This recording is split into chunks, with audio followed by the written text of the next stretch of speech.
Well, good afternoon, everybody. I'm surprised to be here because I'm not on the schedule. I'm Howie Frumkin from Seattle, Washington. And all of us from Washington State are really feeling very proud because we didn't find a Washington table in there. So we were stateless, but we love each other and we think we have a great state. So great that we're going to bring to you a special message from our governor who couldn't be here in person, but he's a climate champion, as you all know, and he's here in spirit. So let's the camera roll. Hi, I'm Jay Inslee, former governor of the state of Washington. I'm so honored to be able to say hello to you. I'm in Washington State in the shores of Puget Sound. I understand most of you in Washington, D.C. And I'm joining you because I respect courage and I respect people who are willing to take on a mission that is so important to all of us, particularly my grandchildren, my 6 grandchildren. And I can tell you the group that you are in today, this morning, is as important as any group in the United States because you have the absolute most effective key to inspire, to enable, to give power and courage to your communities to attack climate change. And that to me is a noble purpose.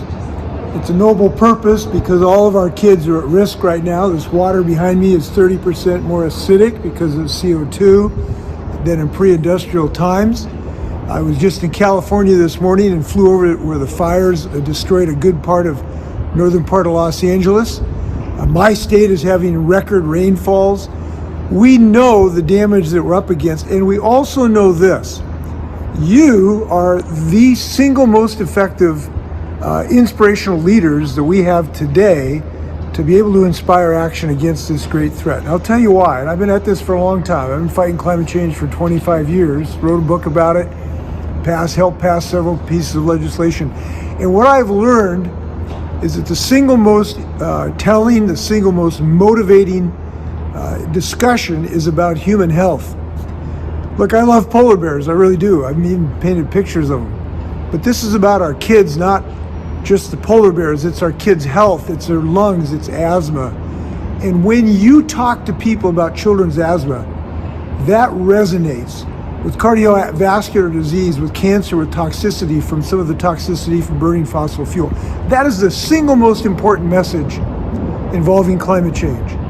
And we know we've tried to give people more scientific information about parts per million and the hockey stick and everything else. But the thing that gets to them is the health of their loved ones. And you are the people who can deliver that message. And I can tell you, I know it resonates. I'll give you an example of this. We passed the nation's best climate change law a couple of years ago in the state of Washington. It's called the Climate Commitment Act.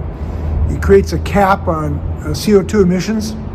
It creates a pool of money that we now use to invest in clean energy technology to help Washingtonians get heat pumps and electric charging stations and electric buses and the like. It was attacked, of course, by some right-wing folks that just, they're kind of in the Flat Earth Society. And so they took it to the ballot on an initiative. We had a big knockdown, drag out, huge campaign. And when we went up on the air on TV, our best commercial was the guy in a white coat, Vin Gupta, a good physician here, who talked about the risk of health of our kids. And that message helped carry the day. And I'm proud to tell you, the Washington voters defeated that initiative 62 to 38. And that 62 to 38 was a massive score for health, both for the planet and for the individuals who inhabit it. So I just want to tell you, you have an incredible power that I hope you recognize, and I hope you find a way to utilize it. This is so personal to me. I remember I met a young woman, lived down in the industrial area of South Seattle. I'm looking at it right now. She told me that she was 11 years old before she knew that some kids didn't have asthma, because all of her friends had asthma, because she's breathing this smoke from the freeway and the industrial area next door. This is personal, and I want to thank you for the courage you're going to display. I know you can move the needle on this. We know the threat that we're under right now. This thing is accelerating. It's always in the red zone. Every week we've got new news, but we've got you.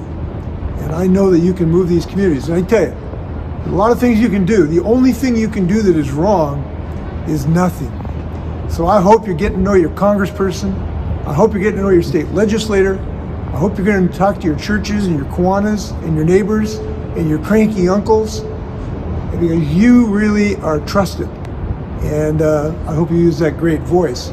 So congratulations. I want to say hello to Howard Frumkin, who's my buddy. I heard that he's going to keep publishing the scientific information, even though Trump has tried to stop it. That's the kind of spirit this nation needs right now. Continue to do it. We're going to win this battle with your help. Let's go get them. Good luck.